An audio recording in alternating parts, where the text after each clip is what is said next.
Bu gün mən çıxışımda kiber təhlükəsizlikdə hansı roadmap, yol xəritəsinə fikir vermək olar və hansı hataları eləmək olmaz, bu yollardan danışacağam. Belə ki, günümüzdə bir çox mənə müraciətlər olur və onlar fikir bildirirlər ki, bəziləri məşğul olur, amma hansısa roadmaplarda bir səhvlər olur. Belə ki, əsas da günümüzdə mən bütün çıxışlarımda deyirəm, 90-cı illərdən fərqli olaraq yeni texnologiyalara yön getməlidir hazırlıq. Misal göstərirəm, biz server qrupları anlamalıyıq, biz network anlamalıyıq, biz codingdən anlamalıyıq və biz ümumi layihə üzrə getməliyik. Layihə deyəndə bir çoxlar sual verir, layihə nədir? Misal, mən Red Teamdən eləyəcəyim hansısa bir hücumu agent kompüterlərə eləyirəm və CM tərəfindən algılanır və algılandığı halda SMS-lə, zənglə və belə deyək, həmçinin raporla, PDF raporla analitikasının çıxarılması, bax belə bir layihə üzrə getməlidir ki, komple bir layihə üzrə yəni hazırlansın və bu əslində günümüzün tələbidir. Belə deyək ki, tələb əsas arxitekt tərəfindən yanaşmadır və ona görə hazırlıqlarınızı çalışın. Coding tərəf deyəndə mən həmişə çıxışlarımda demişəm, codingi tam səviyyədə, bütün kiber təhlükəsizlikdə belə deyim, bütün bir kod alqoritma bilməyə ehtiyac yoxdur. Əsas məntiq tərəflərini kod tərəfdən anlayın. Gerisini artıq sintaksis biraz fərqlər var. Bir harda istifadə edəcəksən o kod, məsəl üçün alqoritmi, misal göstər hansısa proqramlaşma dilləri, belə deyək ki, JavaScript və yaxud C dili qrupu və yaxud hansısa bir belə deyək assembleri. Yəni bu əsas biz məntiqini tutmalıyıq coding tərəfdən yanaşma eləsək. Yəni hər alqoritmi məsələn öyrənmək üçün hansısa bir kursa yazmaya ehtiyac yoxdur.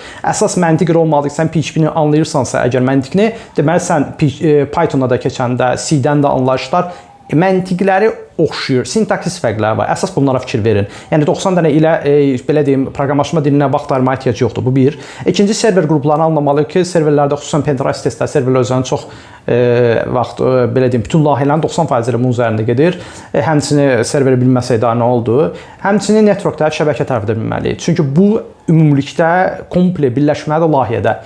Bir çoxların buraxdığı səhv nədir? Ancaq CTF-lərlə məşğul olan, mən bütün çıxışlarımı deyirəm, mən videolarda hazırlayanda CTF-lər qoyuram, müəyyən yeni başlayanlara yolla göstərəm. Amma ancaq CTF qırmaqla yox, onun işləmə prinsipi, boşluqlar, hansı boşluqlardan yarandı bu səbəbləri araşdırmalıyıq və bu səbəblərdən yaranan həmən o fikirlər ki var, o fikirlərlə məsələn bu səbəb nədir? Əslində kiber təhlükəsizlik, belə deyim, hacker suallara cavab verir, niyə baş verdi? Və bu suallardan doğur bizim proyektlərimiz. Məsələn biz CTF bizə bir növ bu captions of flaglar bizə yol göstərir kimi bir şey. Yəni sadə, basic səviyyədir. Amma əslində bizə elə lazımdır ki, biz o CTF-də eləyəcəyimiz əməliyyatları öz serverlərimizdə eləyək. Hücum manevrini avtomatik CM algılasın, avtomatik AI ilə birləşib zənglər, SMS-lər, PDF raporlar hazırlasın, analitikasın. Bax, bu kiber təhlükəsizlikdir.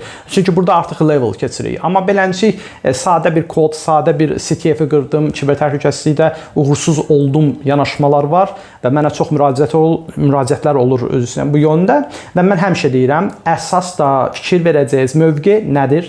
Yenə deyirəm, codingin hamısına vaxt ayırmayın. Bu bir. Codingə aylarla, illərlə vaxt ayırmaq ki, oturum mən kod öyrənim falan kimi şeylər çalışın.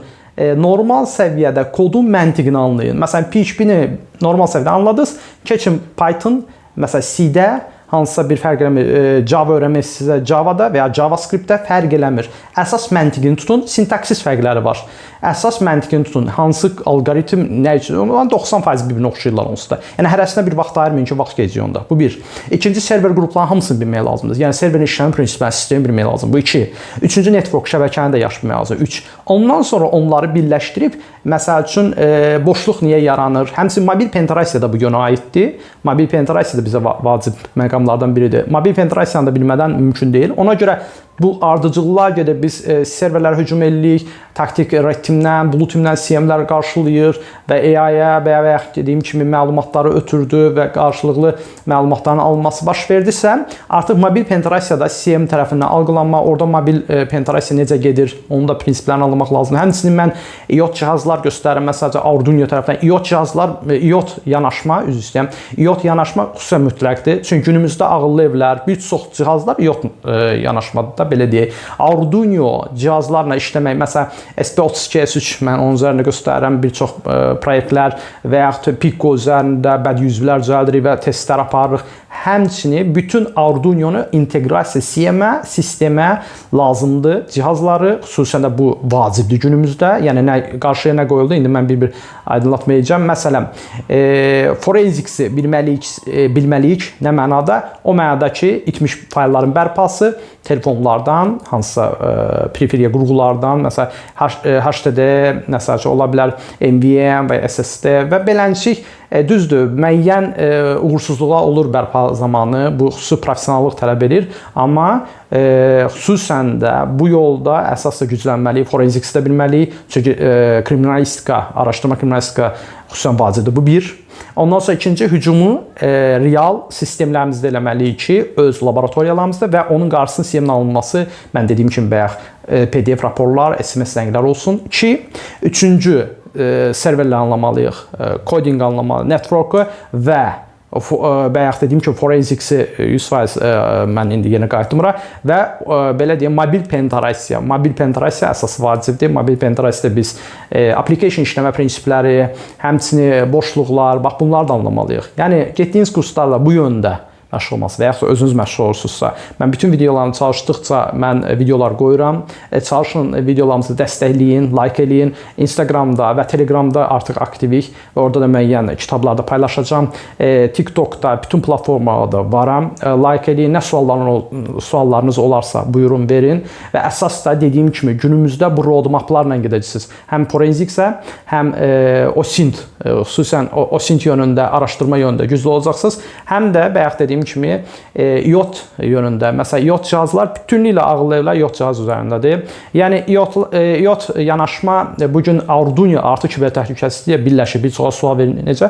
Əsas da Arduinoda elektron mikrokontrollerlərlə CM-i bağlamaq, onlarda təhlükəsizlik testləri aparmaq da vacibdir. Çünki mənim bütün videolarımda fikir verin, Arduino və mikrokontrollerlərlə mən təhlükəsizlik testləri aparıram. Əsas da bunlara çox fikir verin. Yanaşma belə olmalıdır. Qeyri yanaşma, yəni sadə yanaşma ilə günümüzdə uğur əldə etmək o qədər mümkün deyil. Əsas, yenə deyim, əzbərçi yerəmin. Əsas məntiqləri başa düşün və gerisi artıq yerinə düşəcək və hamısı super olacaq. İnşallah çalışın videolarımı bəyənin, suallar olarsa verin. Bütün platformalarda, məsələn, CyberShot verdikdə, TikTokda da, Instagramda da, həmçinin YouTube'da axtarış yerində verdikdə orada çıxır. Xüsusən də əsas dediyim mövqelər qeydlər eləyin. O yöndə çalışmalar və yeni gələnlərə xüsusən aiddir. Yoxsa belə üstdən keçməklə, səthi keçməklə bu sahəni öyrənilməsi yəni qeyri-mümkündür. Mən açığımını deyim və vurğulayıram inşallah.